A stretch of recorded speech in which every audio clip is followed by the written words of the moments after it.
Hello students, this is Neeraj Gupta.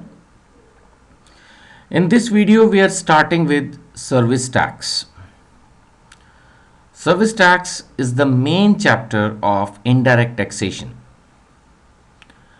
India में भी आने वाले टाइम में सबसे ज़्यादा कलेक्शन टैक्स की इनडायरेक्ट टैक्स में सर्विस टैक्स से ही होने वाली है। वैसे आज की तारीख में जब मैं ये लेक्चर रिकॉर्ड कर रहा हूँ तो सीन ये है, पॉलिटिकल सीन, कि बीजेपी गवर्नमेंट कोशिश कर रही है कि कंट्री में जीएसटी इंट्रोड्यूस करे, goods and services tax. But क्योंकि अभी तक बाकी पॉलिटिकल पार्टीज उसको पूरी तरह से सपोर्ट नहीं कर रही हैं तो जीएसटी पास नहीं हो पाया है। और जब तक जीएसटी क्लियर नहीं होता तब तक ये सर्विसेज पे लगने वाला टैक्स, सर्विस टैक्स, और सेल्स पे लगने वाला टैक्स जिसका नाम वैट भी है, वैल्यू एडिशन टैक्स, तब तक वो मर्ज नहीं होगा, goods and services tax, GST. So जब तक ये क्लियर नहीं होता तब तक सिलेबस में सर्विस टैक्स आता रहेगा, वैट आता रहेगा, और उसके पास होने के बाद भी एकदम से सिलेबस इंट्रोड्यूस नहीं हो जाते हैं एग्जाम्स में स्टूडेंट्स के लिए। बिकॉज इंस्टीट्यूट को भी, किसी भी इंस्टीट्यूट को भी, किसी भी ऑथर को उसके ऊपर बुक लिखने में टाइम लगता है, और उसका जो लॉ है उसको स्टेबलाइज होने में, गवर्नमेंट से पूरा प्रॉपर उसको अप्रूवल्स मिलने में, प्रेसिडेंट से अप्रूवल मिलने में टाइम लगता है। सो उस हिसाब से एक तो आपको जो भी कुछ न्यूज़पेपर से या इधर उधर से सुनने को मिल रहा है वो एक अलग चीज़ है। हो सकता है कि जब आप ये वीडियो देख रहे हो तब तक आपको न्यूज़पेपर्स में आ गया हो कि जीएसटी पास हो गया है, तब भी वो एकदम से एग्जाम में एप्लीकेबल हो जाएगा इसकी प्रोबेबिलिटी नहीं होती। तो आप मेरे से डायरेक्टली इस बारे में कांटेक्ट कर सकते हैं। हर पेज पे मेरा नंबर दिया गया है 9599222549, जो शुरू में नीचे आपको नंबर नज़र आ रहा होगा स्लाइड में लेफ्ट साइड पे कॉर्नर में। That is my personal number. आप उस पर एसएमएस करके, व्हाट्सएप करके या कॉल करके मेरे से बात कर सकते हैं। तो कहने का मतलब ये है कि जब तक जीएसटी पास नहीं हो जाता प्रॉपरली और इंस्टीट्यूट्स उसको हमारे सिलेबस में इंट्रोड्यूस नहीं कर देते, तब तक सर्विस टैक्स ही हमें पढ़ना है।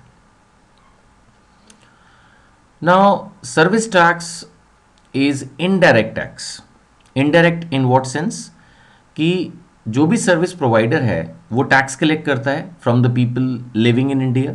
जो लोग इंडिया में रह रहे हैं उनको जब वो सर्विसेज प्रोवाइड करता है, चाहे वो कुरियर सर्विसेज हों, चाहे रेस्टोरेंट्स में कुछ सर्विसेज हों, सिनेमा हॉल में कुछ सर्विसेज हों, होटल्स में कुछ सर्विसेज हों, एनी सर्विसेज, तो वो कुछ सर्विस टैक्स लेता है। हम लोग आपको कोचिंग देते हैं, जब आप हमारे इंस्टीट्यूट्स में आके क्लासेस अटेंड करते हैं तो वो सर्विसेज हैं, तो कोचिंग क्लासेस पे भी सर्विस टैक्स लगता है। सो इन सभी सिचुएशंस में वो जो टैक्स हम कलेक्ट करते हैं, या होटल कलेक्ट करता है, रेस्टोरेंट कलेक्ट करता है, कुरियर कंपनी कलेक्ट करती है, ब्यूटी पार्लर्स कलेक्ट करते हैं, तो वो कहाँ जाता है? वो जाता है सारा गवर्नमेंट को। तो देते तो वही लोग हैं जो इंडिया में रह रहे हैं, इन सर्विसेज को अवेल कर रहे हैं, बट वो डायरेक्टली गवर्नमेंट को ना पे करके उस सर्विस प्रोवाइडर को पे करते हैं, और सर्विस प्रोवाइडर आगे गवर्नमेंट को पे करता है। That is why this tax is known as indirect tax. Clear? Now शुरुआत की जो फर्स्ट वीडियो है इसमें मैंने करीब 12 से 14 स्लाइड सेलेक्ट की हैं। यू नो कि मैं जो भी चीज़ पढ़ाता हूँ उसको साथ साथ हम लिखते भी हैं ब्रीफ में, लेकिन साथ साथ मैं ब्रीफ में उसी चीज़ को लिखवाता हूँ जो एग्जाम में पूछने के चांसेस होते हैं। जो पहली ये वीडियो है ये बेसिकली एक इंट्रोडक्शन है about the beginning of the service tax, कि सर्विस टैक्स कब शुरू हुआ इंडिया में, कैसे शुरू हुआ, किस फाइनेंस मिनिस्टर ने इसको सबसे पहले इंट्रोड्यूस किया, कौन सी टैक्स रिफॉर्म्स कमेटी थी जिसने इसको रिकमेंड किया, शुरू में जो टैक्स रेट आया, सर्विस टैक्स रेट, वो कितना था, इंडिया कौन सी अप्रोच यूज कर रही है। एक्चुअली सर्विस टैक्स में दो अप्रोचेज होती हैं, selective approach and comprehensive approach. So which approach is going on? So these are the issues covered by this particular video. So this video is very important for understanding the beginning of the service tax, कि India में service tax शुरू कैसे हुआ। But there is almost 0% probability कि पूरा service tax की applicability या provisions को छोड़ के वो आपसे बिगिनिंग एग्जाम में पूछें। लेकिन it is always better for a student to know the things from beginning. तो उसको, और आप सब प्रोफेशनल स्टूडेंट्स हैं जो सर्विस टैक्स पढ़ रहे हैं, तो आपको चाहिए कि इसको जानें कि कब ये किस साल में इंट्रोड्यूस हुआ और इसकी क्या जो है प्रोग्रेस रही है till date. So need for a tax on services, जैसे कि आप देख रहे हैं, तो इसमें एक जनरल बात से ये सेंटेंस मैंने स्टार्ट किया, that government needs money for various welfare activities. ये बात तो मैंने जब आपको डायरेक्ट टैक्स पढ़ाई थी फर्स्ट वीडियो तब भी बताई थी कि गवर्नमेंट को जो भी काम करने हैं कंट्री में, चाहे वो रोड्स डेवलप करनी है, इंफ्रास्ट्रक्चर डेवलप करना है, डिफेंस सर्विसेज देनी है, lot of free schools and medical services are there, so many services actually. अगर हम ध्यान से देखेंगे तो अगर मैं वो लिस्ट बनाने बैठ जाऊं कि गवर्नमेंट ऐसी कौन कौन सी सर्विसेज दे रही है जिसके लिए वो हमसे डायरेक्टली कोई अमाउंट कलेक्ट नहीं करती, तो may be hundreds and thousands of services आते हैं जो हमें दिखती नहीं है बट गवर्नमेंट करती है। वो ठीक है कि जो नेता लोग बैठे हैं उनमें से कुछ लोग करप्ट होते हैं, उसमें से पैसा खा लेते हैं। आप हो सकता है सोच रहे हो सर कुछ नहीं, ज़्यादातर, मैं उस डिटेल में नहीं जाना चाहता। फिलहाल ये है कि क्या गवर्नमेंट सर्विसेज देती है, तो आप इस चीज़ को डिनाई नहीं कर सकते। Nobody in India including the richest man वो ये नहीं कह सकता कि मैं गवर्नमेंट ऑफ इंडिया से एक भी सर्विस फ्री ऑफ कॉस्ट नहीं लेता। बहुत सारी सर्विसेज हैं। कितनी ऐसी जगह हम चले जाते हैं जहाँ रोड्स बनी हुई हैं, अब हम हर जगह जाके तो उसका रोड टैक्स नहीं दे रहे। अगर हमने गाड़ी खरीदी अपने शहर में चलाने के लिए, वहाँ हमने रोड टैक्स दिया है, बट बाकी जगह तो हम फ्री चल रहे हैं ना रोड्स पे। कितने से पार्क्स हैं जहाँ हम जाते हैं, आफ्टर ऑल मेंटेन तो गवर्नमेंट ही कर रही है ना, छोटे लेवल पे देखें।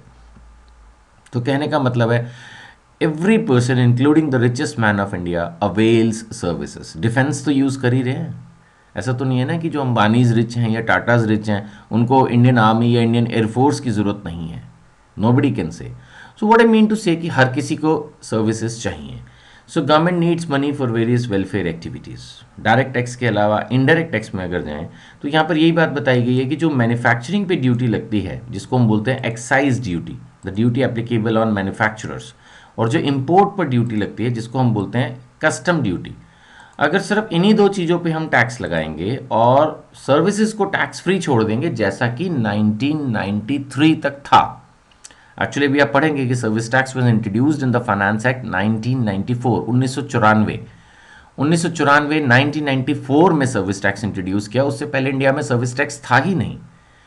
तो देखा जाए तो उस वक्त जो पूरा स्ट्रेस था इनडायरेक्ट टैक्स कलेक्ट करने का, जो भी गवर्नमेंट के टारगेट्स थे, they used to collect it from sales tax और मेनली फ्रॉम एक्साइज ड्यूटी। तो यही बताया जा रहा है कि अगर एक्साइज ड्यूटी, कस्टम ड्यूटी पर ज़्यादा स्ट्रेस रहेगा तो उससे इंटरनेशनल मार्केट के एंगल से, लोकल मार्केट के एंगल से सेल्स टैक्स भी इंपॉर्टेंट है, इंटरनेशनल के एंगल से excise duty, custom duty important है। तो अगर वो हम बहुत ज़्यादा स्ट्रेस करते हैं तो इंडिया जो है वो नॉन कम्पिटिटिव हो जाता है। अगर सारा टैक्स हम इसी सोर्स से कलेक्ट करने की कोशिश करते हैं then we become non competitive in the international market. लेकिन ऐसा गवर्नमेंट ने लॉन्ग रन में सोचा कि कुछ और इंट्रोड्यूस किया जाए एंड लेट्स गो फर्दर, कुछ थोड़ा सा और आगे जाके इस काम को हम करें। सो गवर्नमेंट ने क्या सोचा कि दैट सर्विस टैक्स, जो सर्विस सेक्टर है, it's growing very fast. Naturally India मेरे ख्याल से वर्ल्ड की one of the biggest service economy है। जैसे चाइना का आपने नाम सुना होगा, चाइना मैन्युफैक्चरिंग इकोनॉमी है, वहाँ पर ज़्यादातर लोग मैन्युफैक्चरिंग में एंगेज्ड है, जबकि इंडिया में ज़्यादातर लोग सर्विस में एंगेज्ड हैं। आपने देखा होगा यहाँ पे हर कोई, ज़्यादातर लोग पढ़ लिख के नौकरी करने में बिलीव करते हैं। मतलब कहीं ना कहीं ठीक है, that is not an independent service, वो नौकरी करने वाले एम्प्लॉय पे सर्विस टैक्स नहीं लगता, but the thing is that कि सर्विसेज देने में ज़्यादा बिलीव करते हैं। इतना बिजनेसमैन ओरिएंटेड लोग नहीं है इंडिया में, ज़्यादातर हम सर्विस में ज़्यादा बिलीव करते हैं कि हमारा अपने पास, एक तो वैसे इंडिया के पास इतना पैसा नहीं है, पैसा इंडिया के पास ओवरऑल है लेकिन वो कुछ सिलेक्टेड लोगों के पास है। जो ओवरऑल इंडिया की पॉपुलेशन है उसके पास पैसा कम है, majority people are in the middle class और lower class.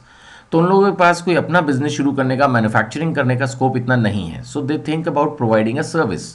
Comparatively you require less capital when you try to provide a service.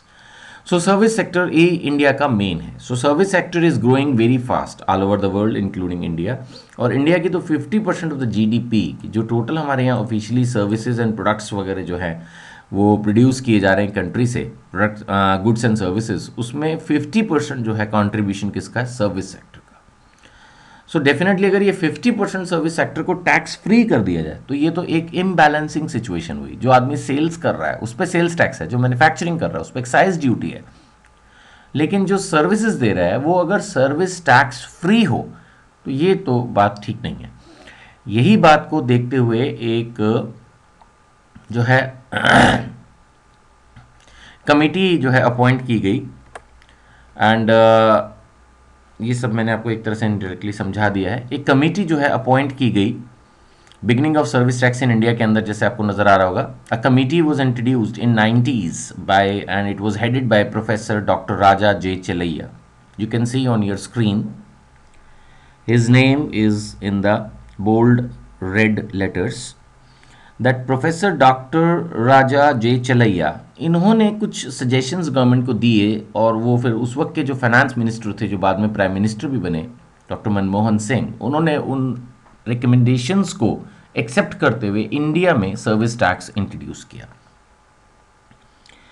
Doctor जे चलैया, 90s की बात कर रहा हूँ मैं. आज हम इस वीडियो को देख रहे हैं 2016-2017 में, तो यानी 25 साल पहले ये उन्होंने सजेशन दिया कि जो टैक्स ऑन सर्विसेज है and tax on the goods है, इट शुड बी इंटीग्रेटेड. सोचिए 25 साल पहले इसकी नींव रखी गई और आज तक ये, अभी जब मैं सर्विस टैक्स पे कमेंट्री कर रहा हूँ तो इट मीन्स अभी भी वो जीएसटी पास नहीं हुआ है. 25 साल, कितना टाइम लगता है समटाइम पॉलिटिकल रिफॉर्म्स में. बट ठीक है, ऑल ओवर द वर्ल्ड में भी इसी तरह से है, या एटलीस्ट इंडिया में यही सिनेरियो है. तो डॉक्टर जे चलैया ने ये ओपिनियन 90s में दी थी that tax on services and tax on goods should be integrated to form one general value added tax. वो मतलब इसको नाम अब गुड्स एंड सर्विसेज टैक्स दिया जा रहा है. उन्होंने उस वक्त ये सजेशन दी कि इसको हम जनरल वैल्यू एडेड टैक्स के नाम से लें. ठीक है ना. उनकी ये भी ओपिनियन थी कि इससे it will lead to the widening of the tax base. Obviously वैसे तो कोई भी नया टैक्स अगर हम इंट्रोड्यूस करते हैं तो it leads to the widening of tax base. Tax base का क्या मतलब है? टैक्स बेस का मतलब है कि कितने लोग टैक्स पे कर रहे हैं, कितने लोग टैक्स की रिटर्न भर रहे हैं, उनमें से सब लोग प्रॉपर्ली टैक्सेस दें, सब कुछ हो. इस तरह से जो है ज़्यादा से ज़्यादा टैक्स बेस आता है. ये ना हो कि भाई इंडिया में अगर 100 लोग हैं और 10 लोग टैक्स दे रहे हैं और 90 लोग टैक्स फ्री इंजॉय कर रहे हैं लाइफ को, तो that is not a good position. So always government thinks about genuine resources, genuine steps, जिससे हम अपना जो टैक्स बेस है उसको वाइडन कर सकें. राइट. उससे क्या होता है कि ओवरऑल टैक्स रिड्यूस होते हैं. ऑब्वियसली अगर सपोज मुझे 100 रुपये चाहिए, 10 लोगों से लेने हैं तो 10 रुपीज़ लेने होंगे. लेकिन अगर यही पैसा मुझे 20 लोगों से मिलना शुरू हो जाए तो I can think about reducing the tax rate to say 6 और 7. That way tax collection will improve and the rate will reduce. Overall amount will improve and the rate will reduce. तो उन्होंने एक ये भी कहा कि it should be applicable unified and rational system. एक पूरी कंट्री के लिए यूनिफॉर्म सिस्टम उन्होंने होल कंट्री के लिए सजेस्ट किया और ये सजेशन आज तक चल रही है. जहाँ तक सेल्स टैक्स का सवाल है, सेल्स टैक्स कहीं ना कहीं आज भी लोकल लेवल पे ही लगता है. हर स्टेट का सेल्स टैक्स अलग है. हरियाणा वैट यानी कि सेल्स टैक्स अलग है, दिल्ली वैट अलग है, राजस्थान वैट अलग है. बट सर्विस टैक्स में एज ऑन डेट जो मैं आपको पढ़ा रहा हूँ, सर्विस टैक्स जो है वो पूरी कंट्री में सेम है. जैसे इनकम टैक्स पूरी कंट्री में सेम है, उसी तरह से सर्विस टैक्स भी पूरी कंट्री के लिए सेम है. शुरू में टेस्टिंग बेसिस पर कहा गया कि only selected services should be subjected to tax. ये इनिशियल बात है. आज तो अप्रोच बिल्कुल अलग हो चुकी है. आज तो सभी सर्विसेज को टैक्स कर दिया गया है subject to the negative list, यानी कुछ सर्विसेज को छोड़ के बाकी की सभी सर्विसेज पर टैक्स लिया जा रहा है. बट इंट्रोडक्शन, जब मैं बता रहा हूँ beginning of the service tax, तो जब 90s में ये इंट्रोड्यूस किया, इंट्रोडक्शन करने से पहले जो रिकमेंडेशन कमेटी ने दी, उसने कहा कि आप कुछ सिलेक्टेड सर्विसेज पर लगाएं. तो जो रिकमेंडेशंस थी, इनिशियल रिकमेंडेशंस, वो क्या थी कि आप टैक्स लगाएं एडवर्टीजमेंट सर्विसेज पे, स्टॉक ब्रोकर्स पे, ऑटोमोबाइल इंश्योरेंस पे, रेजिडेंशियल इंश्योरेंस पे एंड टेलीफोन सर्विसेज पे. ये 5 सजेशंस आए चलैया कमेटी के कि इन आइटम्स पे, इन सर्विसेज पे जो है टैक्स इंट्रोड्यूस किया जाए. That was the beginning. That is what I am saying कि ये एक बिगनिंग थी कि यहाँ से टैक्स लगाना जो है वो शुरू किया जाए. उसके बेसिस पे जैसे मैंने कहा, उस वक्त जो इंट्रोड्यूस किया ये कंसेप्ट, वो किया डॉक्टर मनमोहन सिंह ने. डॉक्टर मनमोहन सिंह उस समय फाइनेंस मिनिस्टर थे, जो जैसे मैंने कहा आप सब जब जानते ही हैं कि वो बाद में हमारे देश के प्रधानमंत्री भी बने, prime minister of India. But उस समय वो फाइनेंस मिनिस्टर थे. उन्होंने ये रिकमेंडेशंस को समझा और इंट्रोड्यूस किया फाइनेंशियल ईयर 94-95 में. और एक तरह से जो बजट था 94 का, उसमें ये कंसेप्ट इंट्रोड्यूस किया गया. उन्होंने अपनी स्पीच में कहा, there is no sound reason for exempting services. There is no sound reason for exempting services. जबकि many countries treat the goods and services alike. वैसे देखा जाए तो ठीक भी है, अगर मैं आपको कोई चीज़ सर्विस दे रहा हूँ या मैं आपको गुड्स दे रहा हूँ, कहीं ना कहीं मैं पैसा तो कमा ही रहा हूँ कंट्री में बैठ के। तो अब इस पर डिबेट ना करें तो अच्छा है कि टैक्स लगना ही नहीं चाहिए, वो तो हर आदमी यही चाहता है सब चीज़ें फ्री हों, या बस मतलब वो प्रैक्टिकल, वो बेकार की बात है। अगर हम ना सोचें तो उस हिसाब से अगर हम देखें कि गवर्नमेंट के एंगल से देखें तो टैक्स तो ठीक है, गवर्नमेंट को, जैसे मैंने अभी शुरू में भी बोला कि after all government services provide कर रही है तो टैक्स चाहिए भाई। तो उस हिसाब से it is better and it was technically logically sound कि गुड्स एंड सर्विसेज दोनों पर टैक्स जो है वो लगाया जाए। सो उन्होंने इस बात का भी जो है रेफरेंस दिया कि रिफॉर्म्स कमेटी ने भी इसको सजेस्ट किया है। सो रिफॉर्म्स कमेटी का भी उन्होंने, एक तो उन्होंने ये लॉजिक दिया कि इसके पीछे कोई रीज़न नहीं है कि सर्विसेज को एग्जाम किया जाए, दूसरा उन्होंने लॉजिक ये दिया कि दूसरी कंट्रीज़ में भी ऐसा हो रहा है, तीसरा उन्होंने कहा कि रिफॉर्म्स कमेटी ने भी यही सजेस्ट किया है। तो उन्होंने कहा कि मैं तीन चीज़ों पर, यानी इनिशियली जो है टेलीफोन्स, नॉन लाइफ इंश्योरेंस यानी general insurance and stock brokers, इन तीन पर शुरू में इनिशियली सर्विस टैक्स आया। So initially the service tax was introduced only on three services: telephone services, general insurance services and the services provided by stock brokers. कोशिश ये थी कि ऐसे सर्विसेज पे सर्विस टैक्स लगाया जाए जो मैन्युफैक्चरिंग में ज़्यादा इंपॉर्टेंस नहीं रखती, ताकि एक्साइज ड्यूटी जो लग रही है या जो और सेल्स टैक्सेस वगैरह लग रहे हैं, जो भी कुछ हो रहा है, एक इंडिपेंडेंट टाइप जो है इन्होंने तीन सर्विसेज इनिशियली सेलेक्ट की। और शुरू में इसका जो सर्विस टैक्स था इन तीन सर्विसेज पे इट वाज 5%। इनिशियली सिर्फ 5% सर्विस टैक्स आया था, जो अभी बढ़ के 14%, और स्वच्छ भारत सेस लगने के बाद इवन 14.5% हो चुका है। So but initially it was only 5%। उसके बाद फिर धीरे धीरे जो शुरुआत में तीन सर्विसेज थी, वो सर्विसेज, जो नंबर ऑफ सर्विसेज जिन पे इनको टैक्स लगाना था वो बढ़ती गई हर साल। अब इस पे भी लगेगा जी, अब इस पे भी लगेगा, वो तो होता ना, फिर एक बार वो बढ़ते चले गए। Definitely government has to collect taxes, जैसे मैंने बार बार कहा। तो फिर वो उनको लगा कि हाँ सर्विस टैक्स उन्होंने इंट्रोड्यूस किया और लोग दे भी रहे हैं सर्विस टैक्स में रजिस्ट्रेशन शुरू हो गई, उससे पैसा आना शुरू हो गया। तो फिर इन्होंने क्या किया, एक्साइज डिपार्टमेंट को, क्योंकि वो इनडायरेक्ट टैक्स में मेन है, तो उनको ही ये जिम्मेदारी दे दी जो आज तक वो कर रहे हैं, निभा रहे हैं। तो central board of excise and customs के अंदर जो एक्साइज वाला डिपार्टमेंट था मेनली, उसको सर्विस टैक्स की भी जिम्मेदारी दी गई और उन्होंने इस चीज़ को मेंटेन करना शुरू किया।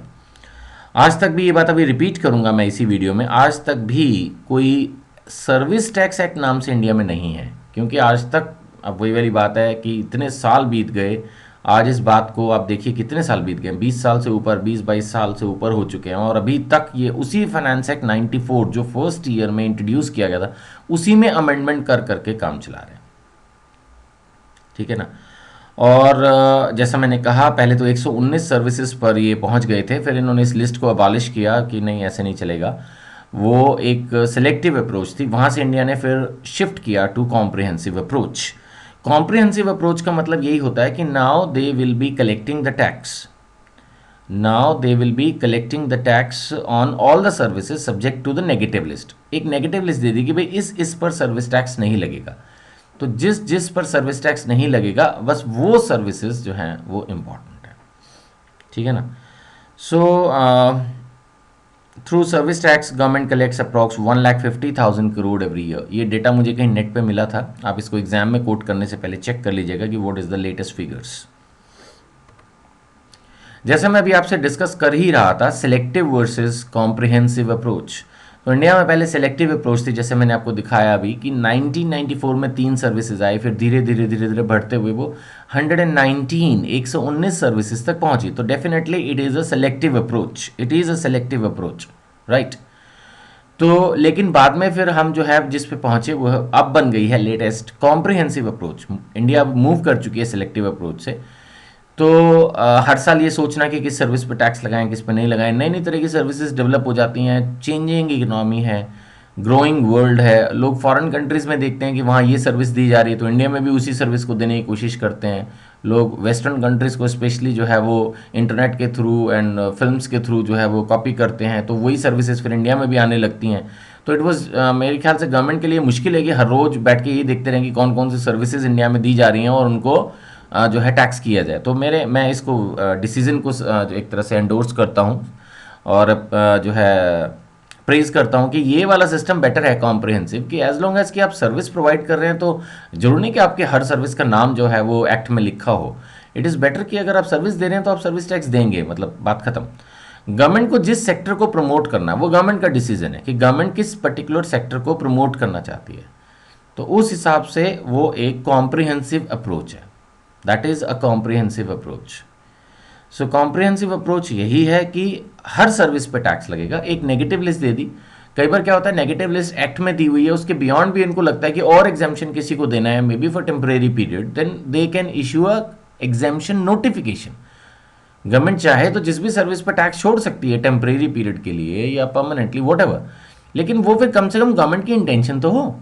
सिर्फ इस बात के लिए कि वो गवर्नमेंट की निगाह में नहीं है फिलहाल सर्विस, या अभी तक उस पर कोई सीरियस स्टेप नहीं लिया गया, उसको टैक्स फ्री कर दिया जाए, तो वो अप्रोच भी ठीक नहीं है।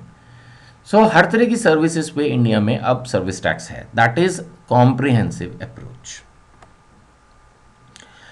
Now will discuss few features of the service tax act.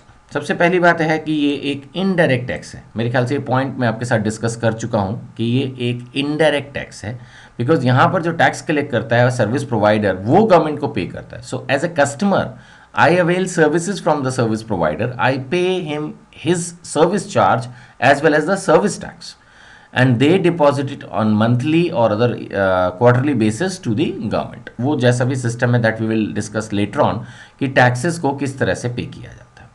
जैसा मैंने अभी आपको बताया भी था कि that there is no separate act. ये 94 का जो फाइनेंस एक्ट 1994 है, अभी उसी से ही काम चल रहा है अमेंडमेंट्स कर करके।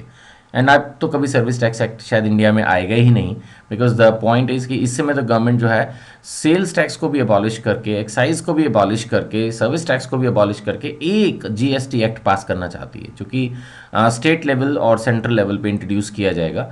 तो उस हिसाब से तो अब सर्विस टैक्स एक्ट कभी आएगा ही नहीं, अब तो जीएसटी रहेगा और उसी से होने वाला है। लेकिन जब तक, मैंने आपको शुरू में भी ये बात बोली कि जब तक जीएसटी नहीं आ जाता तब तक सर्विस टैक्स ही हमारे सिलेबस में पूछा जाएगा, तो शांति से इसको पढ़ना है।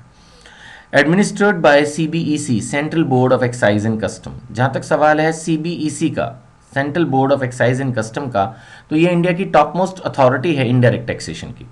जैसे डायरेक्ट टैक्सेशन की टॉप मोस्ट अथॉरिटी है CBDT, central board of direct tax, जो इनकम टैक्स कलेक्ट करती है, इसी तरह से सीबीईसी है एक्साइज एंड कस्टम्स के लिए। तो यही आज की तारीख तक जो है वो मेंटेन कर रही है किसको, सर्विस टैक्स को। जैसा मैंने अभी थोड़ी देर पहले भी बताया कि कमेटी ने भी यही सजेस्ट किया था कि that there should be a uniform rate across the country. So बहुत सालों तक ये रेट 12% चल रहा था, 12%, और उस पर education cess and secondary higher education cess लगा के इफेक्टिव रेट था 12.36। जो इफेक्टिव रेट कंट्री में सर्विस टैक्स का एप्लीकेबल था दैट वाज 12.36। बट अब इस साल इन्होंने एक्साइज में भी ऐसा किया कि वो सेस को सब्ज्यूम कर दिया, मींस उसी के अंदर मर्ज कर दिया, और एक्साइज में ये नया रेट ले आए। इसी तरह से सर्विस टैक्स में भी ये 14% का रेट जो है वो लेके आए। बट 14% का रेट जो है वो असेसमेंट ईयर 16-17 से तो लाए, लेकिन साथ साथ इन्होंने एक बात और नई इंट्रोड्यूस की, दैट वाज 2% स्वच्छ भारत सेस। आप जानते हैं कि हमारे जो प्रेजेंट प्राइम मिनिस्टर हैं Narendra Modi, he is focusing on the स्वच्छ भारत। तो टैक्स भी कलेक्ट करने की कोशिश कर रहे हैं ताकि उस पैसे से जो है क्लीनिंग एक्टिविटीज़ कंट्री में, क्लीनिंग ड्राइव जो है और प्रिपरेशन कंस्ट्रक्शन ऑफ टॉयलेट्स वगैरह जो वो करना चाहते हैं, तो उस हिसाब से स्वच्छ भारत सेस वो लेके आए, 2% उन्होंने इंट्रोड्यूस करने की सोची है। अभी रिसेंटली नवंबर 2015 में एक नोटिफिकेशन उन्होंने लाए हैं 0.5% की। So now the effective rate is 14.5%, right. अब आप में से कुछ स्टूडेंट्स जो हैं इस वीडियो को देख रहे होंगे for May June 2016 exam, and maybe आप में से कुछ स्टूडेंट्स इसको देख रहे हों फॉर दिसंबर 2016 एग्जाम। में भी हो सकता है कि अगर ये इंट्रोड्यूस ना हो क्या कहते हैं जीएसटी अभी भी, तो मे बी, और क्योंकि अगर कोई चेंजेस नहीं है तो मे बी मैंने आपको ये सेम वीडियो जो है वो मई जून 2017 एग्जाम के लिए भी दी हो, या इवन उसके बाद के एग्जाम के लिए भी अगर आप इस वीडियो को देख रहे हैं, तो आपको प्लीज़ ये जो सर्विस टैक्स का रेट है, एक्चुअली सर्विस टैक्स के जो कंसेप्ट्स हैं वो 99% सेम ही रहते हैं, और अब तो उनमें चेंजेस होने के चांसेस भी, जैसे मैंने कहा, कम है, क्योंकि इनका पूरा फोकस है कि सर्विस टैक्स को छोड़ के जीएसटी को पास करवाया जाए। So they may not be introducing much amendments in the service tax. तो यही वीडियो आपके लिए परफेक्ट रहेगी। बट जहाँ तक रेट का सवाल है, ये रेट चेंज हो सकता है। So for May June exam you have to contact me before the exams for clarification। 99% जो May exam है, 100% not 99, जो May 2016 एग्जाम है उसके लिए 100% 14% रेट यूज़ होगा। बट क्योंकि रेट उसके बाद 14.5% किया है, लेकिन ये अमेंडमेंट आई है नवंबर में, तो उसके हिसाब से ये सब्सिक्वेंट एग्जाम्स के लिए एप्लीकेबल हो सकता है। May be for June exam ये एप्लीकेबल हो। So you have to contact me कि that which rate is to be used. But I believe कि आप एक प्रोफेशनल स्टूडेंट हैं, इतनी सी बात से आपको कोई कन्फ्यूजन नहीं होगा। पूछ लेना मेरे से, एग्जाम्स के 1-1.5 महीना पहले आप जो है क्लैरिफिकेशन ले लेना। इंस्टीट्यूट भी जो है आमतौर पर लास्ट मोमेंट पर कुछ चीज़ें एग्जाम से रिलेटेड इंट्रोड्यूस जरूर करते हैं और अपनी वेबसाइट्स पर भी देते हैं। हम लोग भी उसको पढ़ के आपको SMS, व्हाट्सएप, ईमेल्स, ब्लॉग्स के थ्रू इन्फॉर्मेशन देते हैं। तो ये कोई एक टेंशन का विषय नहीं है। फिलहाल आप ये मान के चलिए कि the service tax rate is 14%, which has been increased to 14.5% from 15th of November. तो फिलहाल आपने लेकिन क्वेश्चन सॉल्व करते वक्त 14% का ही रेट लेके चलना है, राइट? चलिए, now the next concept is that Jammu and Kashmir पर ये एप्लीकेबल नहीं है। अभी एक और स्लाइड खत्म होने के बाद मैं इस पॉइंट पर स्ट्रेस करूंगा कि जम्मू एंड कश्मीर में कोई भी चीज़ तभी इंट्रोड्यूस होती है जब वहाँ की स्टेट गवर्नमेंट से इस एक्ट को अप्रूवल मिले, जो अभी तक नहीं मिली है। अब GST का क्या होगा, वो तो GST आने के बाद ही ढंग से क्लैरिटी आएगी। तो अभी फिलहाल सर्विस टैक्स जो है वो जम्मू एंड कश्मीर में नहीं है। यानी if someone is providing any service in Jammu and Kashmir, then उसके ऊपर ये एप्लीकेबल नहीं है। बाकी सभी सर्विसेज पर एप्लीकेबल है, ये मैंने आपको पहले बताया। It is applicable, it is leviable on all services. Negative list को छोड़ दें तो सबके ऊपर है। हाँ, स्मॉल सर्विस प्रोवाइडर को एक्सक्लूड किया है। A limit of 10 lakh has been introduced. इसको ग्रीन लाइट दी गई है स्मॉल सर्विस प्रोवाइडर को। यानी कि जैसे अगर सपोज मैं कोचिंग सर्विसेज दे रहा हूँ और अगर मान लेते हैं मेरी कलेक्शन स्टूडेंट से पूरे साल की 10 लाख और बिलो है, तो मुझे फिर सर्विस टैक्स एप्लीकेबल नहीं होगा। ऐसे कोई भी कुरियर सर्विसेज दे रहा है, पार्लर है, कुछ भी, any services is there, and जो कलेक्शन है पूरे साल की, अगर वो 10 लाख तक है तो उस पर सर्विस टैक्स जो है वो एप्लीकेबल नहीं होगा। इसके बारे में काफ़ी और भी डिटेल्स हैं जो कि जब हम चैप्टर पढ़ेंगे बीच में तब आएगी। जहाँ तक सवाल है कि ये टैक्स गवर्नमेंट को कौन देगा, ये मैं पहले भी आपको बोल चुका हूँ। जैसे फॉर एग्जांपल अगर आप किसी रेस्टोरेंट या होटल से सर्विसेज ले रहे हैं तो वो आप पैसा जो है वो होटल या उस रेस्टोरेंट को देंगे और वो गवर्नमेंट को देगा। यानी सर्विस प्रोवाइडर ही ये टैक्स कलेक्ट करता है और गवर्नमेंट को देता है। लेकिन कुछ एक्सेप्शनल सिचुएशंस ऐसी हैं जिसमें टैक्स सर्विस रिसीवर लेता है। ध्यान से सुनिएगा, इसको हम बोलते हैं रिवर्स चार्ज। आपको सेक्शन मैंने हाईलाइट किया हुआ है, रूल 21D आपको नजर आ रहा होगा। तो इसको हम बोलते हैं रिवर्स चार्ज। अब इसका जो बेस्ट एग्जांपल है जहां से ये कथा जहां से ये सिस्टम शुरू हुआ रिवर्स चार्ज का, तो ये था truck operators. Now truck operator is a service provider, but उनको शायद गवर्नमेंट को लगा इतनी नॉलेज नहीं होगी कि वो अपना आपको सर्विस टैक्स में रजिस्टर करवाएं प्रॉपर्ली और टैक्सेस गवर्नमेंट को दें। और कंपनीज ज़्यादातर, जैसे माना किसी की फैक्ट्री है बहुत बड़ी और वो उस ट्रक ऑपरेटर्स की सर्विसेज को रेगुलरली यूज़ कर रहे हैं, सो गवर्नमेंट को लगा कि यहाँ पर in place of service provider, service receiver is in a better position. In place of service provider, the service receiver is in a better position to collect the service tax and pay to the government. तो इसलिए government ने क्या किया कि एक reverse charge का concept भी लाया कि कुछ एक्सेप्शनल सिचुएशंस में वो सर्विस टैक्स जो है वो सर्विस रिसीवर से लेंगे in place of service provider. तो इसके बारे में भी हम बाद में पढ़ेंगे, रिवर्स चार्ज। रूटीन में सेल्फ असेसमेंट है, एग्जेम्पशन नोटिफिकेशन जो है वो पावर गवर्नमेंट के पास है। सेल्फ असेसमेंट से आप समझते हैं कि एक बार तो आप खुद ही अपनी रिटर्न भर देंगे, कोई ऐसा नहीं है कि सर्विस टैक्स डिपार्टमेंट से कोई आदमी आपके घर आएगा और वो आपको जो है वो देगा बाद में कि कितना आपका सर्विस टैक्स बनता है, ऑल दैट। रूटीन में तो यही है कि आप अपना सर्विस टैक्स खुद कैलकुलेट कीजिए और डिपॉजिट कर दीजिए। वॉलंटरी कंप्लायंस, जैसे कि यहाँ नीचे भी लिखा है, स्ट्रेस इसी बात पे है कि आप खुद ही इसको जो है ऑनेस्टली अपना सर्विस टैक्स पे करें और रैंडम एक्सेप्शनल बेसिस पे ये इसको चेक भी करते हैं। जहाँ तक सवाल है जम्मू एंड कश्मीर का, जैसे मैंने आपको पहले भी बताया था कि जम्मू एंड कश्मीर पर सर्विस टैक्स एप्लीकेबल नहीं है। अगर कोई भी सर्विसेज जम्मू एंड कश्मीर में दी जा रही हैं तो उस पर सर्विस टैक्स नहीं है, क्योंकि एज पर द कॉन्स्टिट्यूशन इसके लिए वहाँ की स्टेट गवर्नमेंट से कंसेंट लेने की ज़रूरत है, जो अभी तक नहीं ली गई है। लेकिन इसका मतलब ये नहीं है कि जम्मू एंड कश्मीर में पैदा होने वाले बंदे पर सर्विस टैक्स नहीं लगेगा। It is the location which is important. अगर सर्विसेज जम्मू एंड कश्मीर में दी जा रही हैं फिर तो टैक्स नहीं लगेगा, लेकिन अगर जम्मू एंड कश्मीर का कोई बंदा आके सपोज दिल्ली मुंबई में वो सर्विसेज दे रहा है, suppose there is a chartered accountant, chartered accountants पे भी सर्विस टैक्स लगता है. Now chartered accountant is providing services in Jammu and Kashmir, fine, exempt. But suppose that guy is coming to Delhi for some audit and he is doing the audit services in Delhi and he is charging some professional fee, तो उस पर जो service tax लगना है वो लगेगा. 10 लाख की exemption मिलनी है वो अलग है, that is a separate issue. अगर वो टोटल इस तरह की सर्विसेज 10 लाख से कम रह गई देन मे बी एग्जेम्प्ट, वो अलग बात है, बट अदरवाइज सर्विस टैक्स लगेगा इस पे. So if the services are provided outside Jammu and Kashmir in rest of India by a person of Jammu and Kashmir then service tax is applicable, right. इसके अलावा जो इंडिया के अंदर टेरिटोरियल वाटर्स होते हैं, इनकम टैक्स में भी हमने ये चीज़ पढ़ी थी कि वो 12 नॉटिकल माइल्स तक, यानी कि करीब 22 किलोमीटर तक ये होता है. तो 12 नॉटिकल माइल्स तक जो चलता है वहाँ तक अगर है तो ये इंडियन टेरिटोरियल वाटर्स है. इसके अलावा 1200 नॉटिकल माइल्स तक जो है continental shelf and exclusive economic zones of India होते हैं. इन सब चीज़ों के बारे में मैं आपको ज़्यादा डिटेल नॉलेज जो है वो कस्टम्स के चैप्टर में दूंगा, वहाँ पर ये कंसेप्ट ज़्यादा इंपॉर्टेंट है और वहीं पर ये मैंने ज़्यादा डिटेल में डिस्कस किया गया है. तो इन सभी एरियाज़ में भी जो है वो सर्विस टैक्स एप्लीकेबल है, ठीक है.